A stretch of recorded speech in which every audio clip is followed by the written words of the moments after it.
morning, everyone. I am Elizabeth Biney, Research Specialist at Ilifa Labantwana. And this morning, I'm in conversation with our independent labor economist and career coach, Lerato Shai. Morning, Lerato. How are you? Hi, I am well. How are you? Great. Thanks for spending time with me this morning. I wanted us to sort of talk about the new comprehensive literature review report that you produced for Ilifa Labantwana, unlocking affordable and quality childcare to benefit women, children, and the broader society. It's quite a title. Yeah. And and I'm sure a lot of work and effort went into it, but I would like us to unpack some of the key themes that emerged from the report. I quite enjoyed reading it, by the way. I'm glad. So congratulations. Thank you. The beginning of the report was quite, you made a provocative statement, right, around a hybrid care regime. And I'm wondering if South Africa's childcare operates within a contested hybrid care regime where the state supposedly plays a limited supportive role rather than take primary responsibility for childcare. For those of us who are not familiar with the area or the concepts in general, could you explain what that means practically, the implications of this limited state involvement for, say, the average South African family, particularly those in your low-income households, and perhaps how that limited role or involvement of the state directly contributes to challenges women face, and when it comes to childcare in general, and like the ability to obviously keep time and do other things aside from childcare responsibilities. Sure. Yeah. So sure, happy to do that. And maybe a good place to start is to explain that the care regime, or even the child care system or other care systems within the broader care regime, it's a coming together of four key stakeholders. So the state is one, then we have families, households, community as sort of the second bucket, and we have the private sector and then the not-for-profit sector that come together to provide this care. So the provocation is not for the state to do this alone. It's recognizing that there are these four players. But what I'm really pushing for in that statement is that the state needs to take cognizance of the fact that within these four, there's not an equal sharing of that responsibility. And in fact, the state has quite an important leadership role to play in the provision of care. So what the state does or doesn't do tends to actually influence what the other three parties end up taking on. So if the state is playing quite a limited role, you're really creating quite a lot of burden or a lot more responsibility that the family has to take on. And in South Africa particularly, a lot of the system gaps are being closed by not-for-profit sector, which is really driving a lot of care delivery. And of course, I say family, but what we're really saying is within the family, we're really speaking about women taking on that role. So what it would look like practically if the state was playing a bigger role across the entire childcare system. And I think it is important to acknowledge that the state is not doing nothing across all the different aspects. So if we just take childcare programming, there is a lot of architecture that's actually in place in the form of the ECD subsidy, all the work that's really part of the mandate of the Department of Basic Education. So we're not starting from a zero base. The state is contributing something. But I think what you start to see when you start to dig deeper is that it's not optimized. Even the subsidy itself is below very much what it would cost to provide quality, affordable care in especially low-income households. So what it looks like is the state increasing the funding in that respect. And when you do that, you create more capacity and you provide childcare in communities that currently either don't have any or have a big reliance on kin or informal programs that are really just making ends meet. Another example would be around the social protection or social assistance aspect of the social protection system. We have a child support grant that we have significant evidence of its impact on households. And yet it's having that impact priced at less than the food poverty line. Like we've costed that at less than what people need to eat. So the state playing a bigger role in that aspect is actually recognizing that we need to, if we're trying to solve for poverty, for inequality, you should actually be costing that at a level that acknowledges the kind of depravity that exists in communities. And when you do that, we already can see, even at the small amount, many households still use that to go and pay for childcare out of that small child support grant. So what do you unlock when you actually price it properly and enable households to access better care? So I think those are just some practical examples of where that would come into play. Happy to give others. If you Very interesting.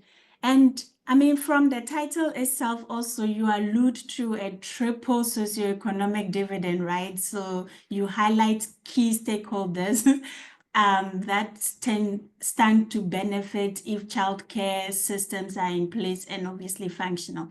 So, and reading an actual report, I get a sense of a compelling investment case for childcare that promises a triple dividend in encompassing child development outcomes, enhanced women's labor participation, and obviously job creation within the broader care economy, right?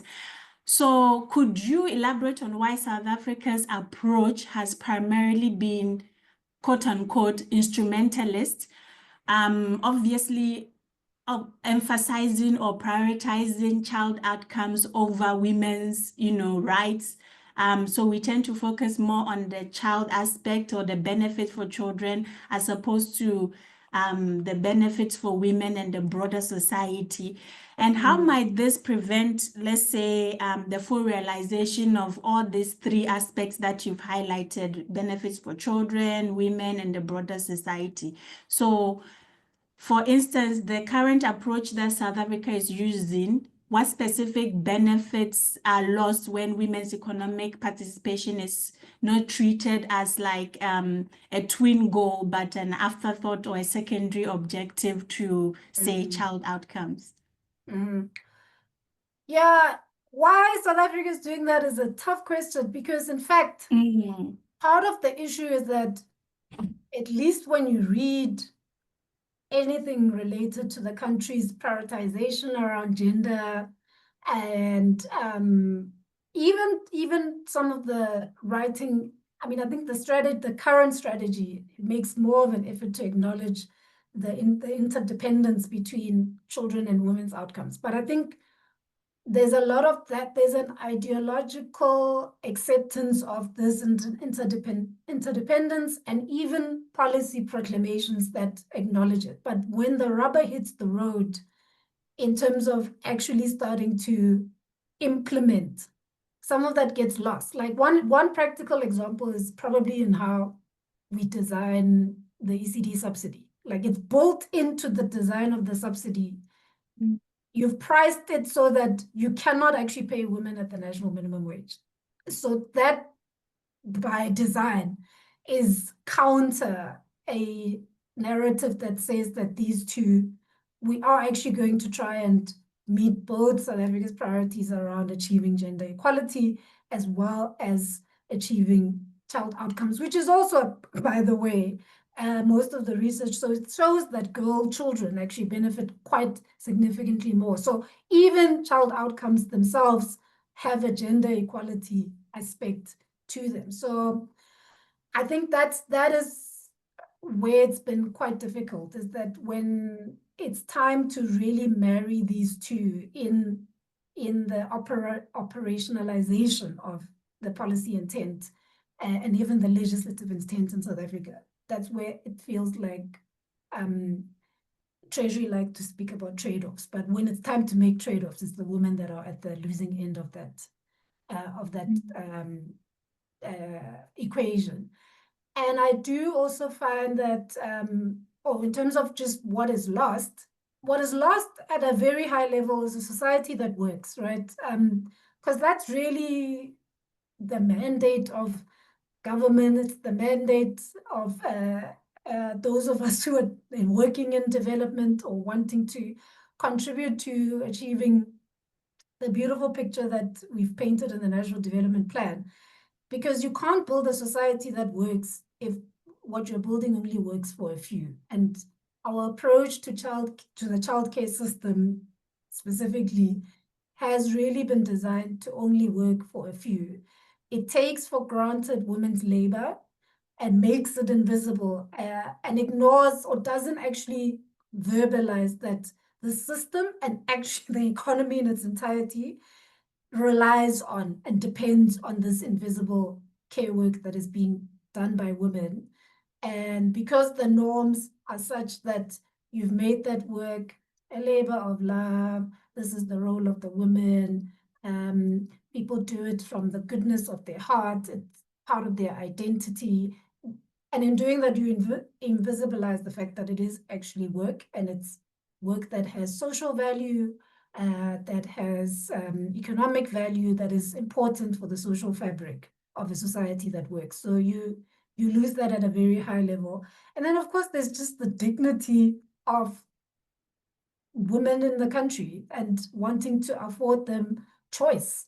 That those who do want to participate in different ways to the traditional role have full capacity and space to do that. And that if they do that, the entire economy and the entire society actually benefit. Very interesting. As you were speaking, it brought to the fore this concept or the theme or the notion of gender norms that you highlight in the report itself. So I want us to shift the conversation a little bit to tackle that very important and also complicated idea, right? So the report itself strongly recommends what you termed a coordinated campaign to transform gender norms as a crucial intervention for some of these complexities that you've highlighted, right?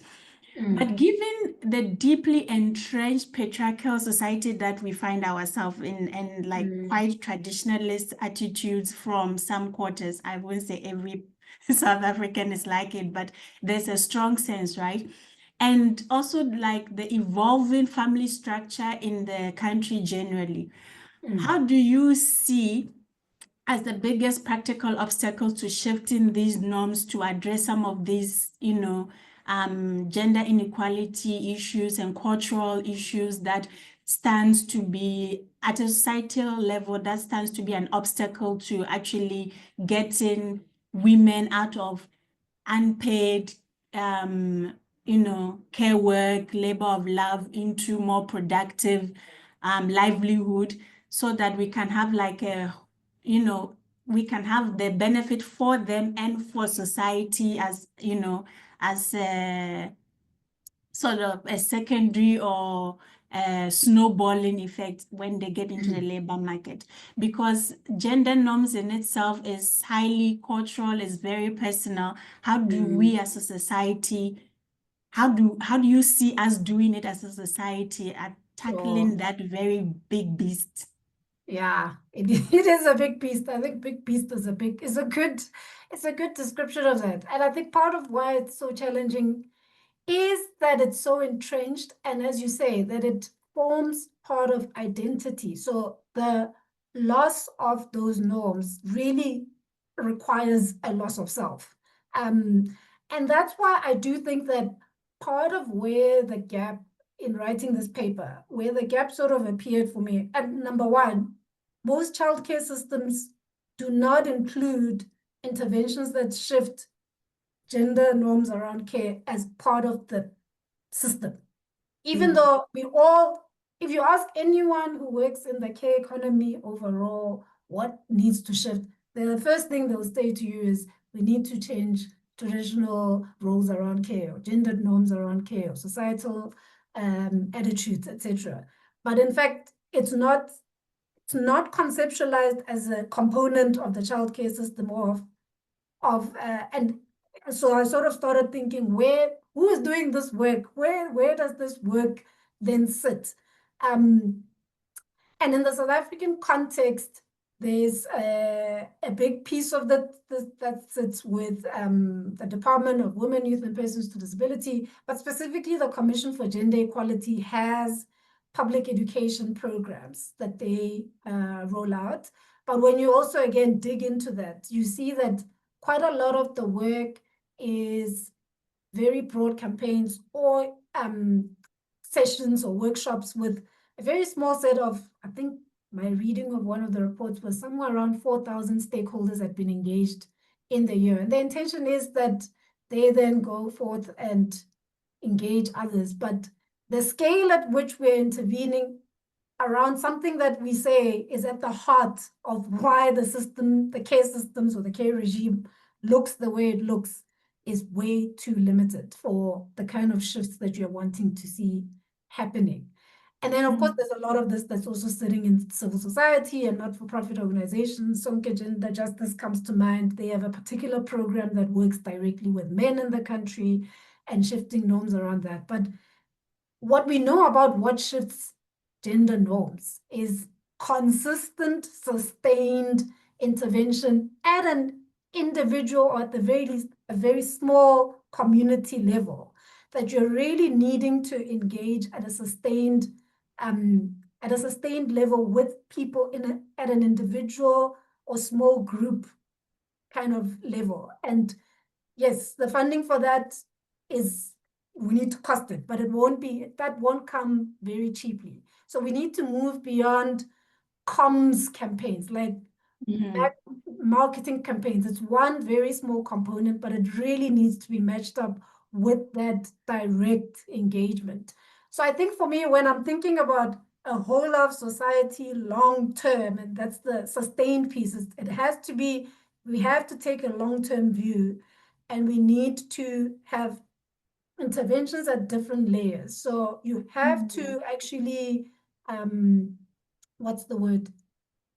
Orchestrate a campaign that brings those who are working in communities. You need to leverage organizations that sit at the heart of where people are living in local. You have to leverage the local municipalities into this agenda, and then all the way up to a national level with very key champions that are behind this campaign. So I do think definitely the funding that goes towards this norm shifting work within the state has to drastically be increased.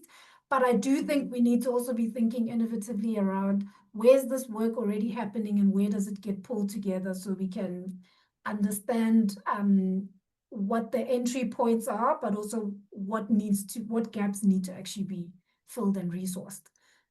So it's really like a coming together of everyone. And I think maybe as a lot, that course, that subject in school, life orientation, that everyone complains about why did we do this? We don't see the value.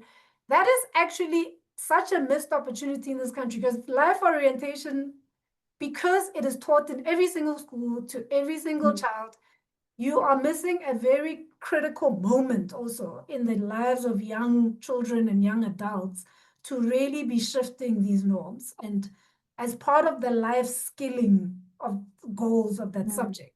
I think if you're intervening at the system level of the education system, that is also, how do you, again, something that already exists, how do we raise the return on investment on that particular course and all the way to like university, etc. But it's finding opportunities across different pockets of systems actually within the country to intervene.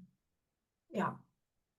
That's very interesting. And I mean, we could talk for days on this specific issue, because it's quite dense. There's a lot to it. And I think it's also been neglected for far too long. But obviously, we don't have the whole day, and I'm going to steal your time for one last question to really dig deep on the aspects. So the one thing that stood out to me is the way you frame the issue of rewarding and representing care work, right?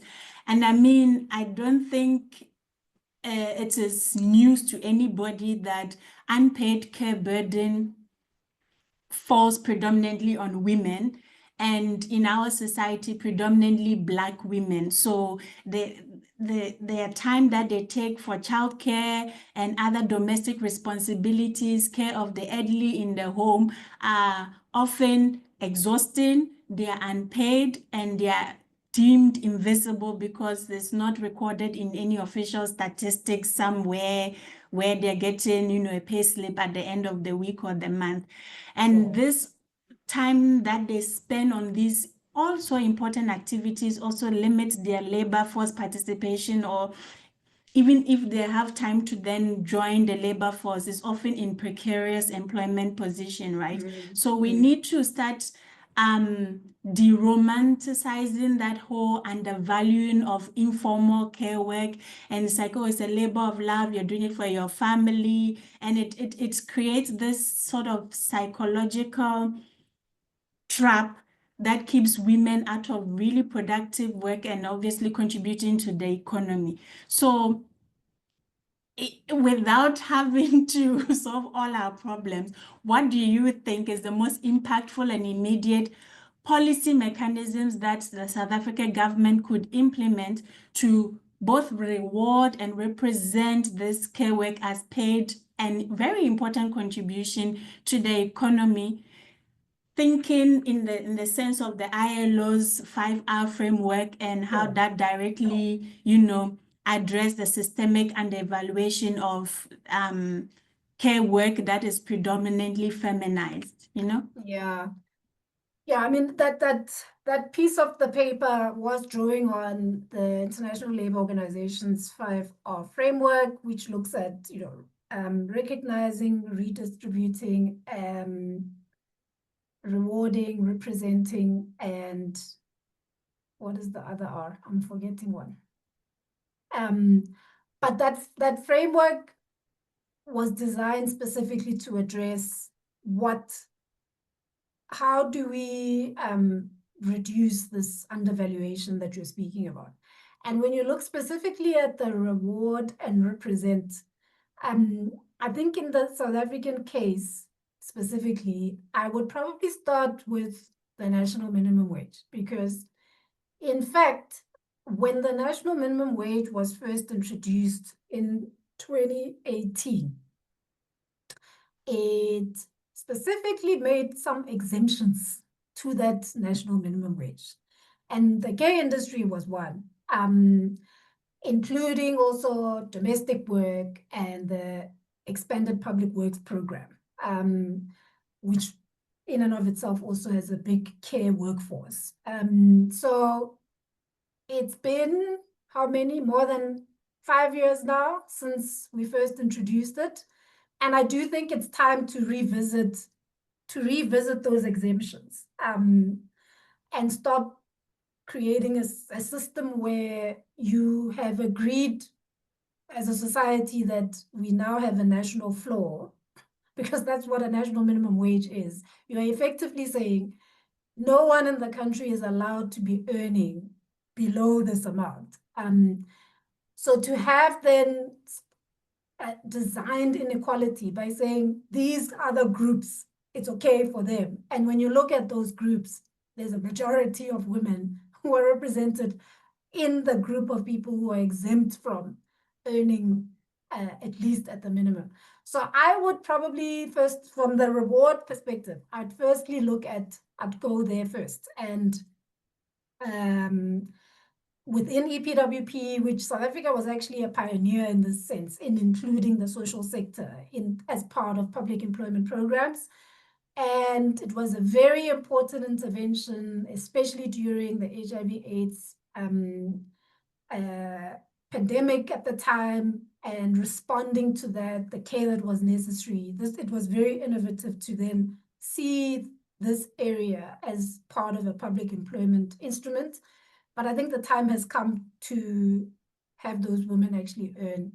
Because some of the ECD sector within EPWP for the longest time was even earning less than the EPWP minimum, which is lower than the national minimum wage. So rewarding care work is lift all the current care workers who are earning well below both the APWP and the national minimum, raise that earnings up to the national minimum wage is the first step. And similarly, within the childcare system, with the ECD subsidy, don't cost the labor of the people that are supposed to deliver this care work to children at less than what we say is a minimum in the country. That's a first basic step from the reward side. On the representation side, I do think part of the gap there is also, and it partly is because of the high levels of informality in the care sector, but I do think it's about finding ways to promote organization amongst those workers. Because they don't actually have a collective voice. I mean, we're a country that is known, like collective bargaining was a very important aspect of our transition from apartheid into democracy. But we have this entire cohort of workers who work in the care economy and are informal workers that currently have no ways of organizing themselves so that they can have a collective voice in then resisting against the ways in which their labor is not valued. So I think that is probably one of and this I think is multiple stakeholders. So it should be promoted both from the state, but also I think in the not-for-profit sector, those who work with these workers and support them, finding ways to help them organize, whether that's through a union, association of workers, etc., so that there's a collective voice that can speak to the legislation that currently creates barriers, to the regulatory aspects, to the way the UIF is, the Unemployment Insurance Fund, for example, is currently operated to exclude informal workers and have no way for them to actually get social insurance, leaving it up only to social assistance to close the gap, etc. So I think that would require some collective voice, collective bargaining, and bringing those workers together in that collective would be critical for that representation. Well said. Yeah, I agree. It's trying to formalize something that is often informal because it's also in spaces that, it's not public or seen. So those are important points. Thank you so much, Lerato. I think it's not even formalizing. I think it's recognizing, and this is a big debate in the country around. Yes. It's a big debate in terms of what to do with the informal economy. I think starting with the fact that it exists and being innovative around what to solve for. And some countries in the global south, especially in South America, have already paved the way. If you just look at the social insurance piece, like finding ways for, yes, they don't have consistent income, but then use a 6-month average to determine how much they could contribute to a UIF so that when they are out of work or have been out of work for long spells of time, they're able to claim. I think some of this is just also getting out of some of the rigid mindsets we have when we look at this, and then supporting those who are at a stage where they can actually become formal, that can be supported, but that purely being in an informal space shouldn't mean that you get denied certain rights and protection from the state. Yeah, very important point. And I think this conversation will not end here. And because care economy and care work is increasingly gaining, Sure. priority on different policy agendas across the world. The ILO is strongly pushing it. UN Women have an angle to it. The AU have made it a very big part of their focus. Going forward, Agenda 2040 and 2063, there's a whole lot of focus on care work. And for us, I suppose, because we are an early childhood development focused organization, we are more interested in the childcare aspect of Sure. care economy broadly, but it's multi-layered and it's quite complex. So this is a really important piece of work that tries to consolidate what we already know or what exists out there, and it also leaves room for more work for the future to unpack, obviously, because you can't do everything in one at a go. So the comprehensive review report, Unlocking Affordable and Quality Childcare to Benefit Women, Children, and the Broader Society, is available on our website, Ilifa Labantwana. If you Google us, Lerato Shai, our independent labor economist and career coach, was the author. Thank you very much.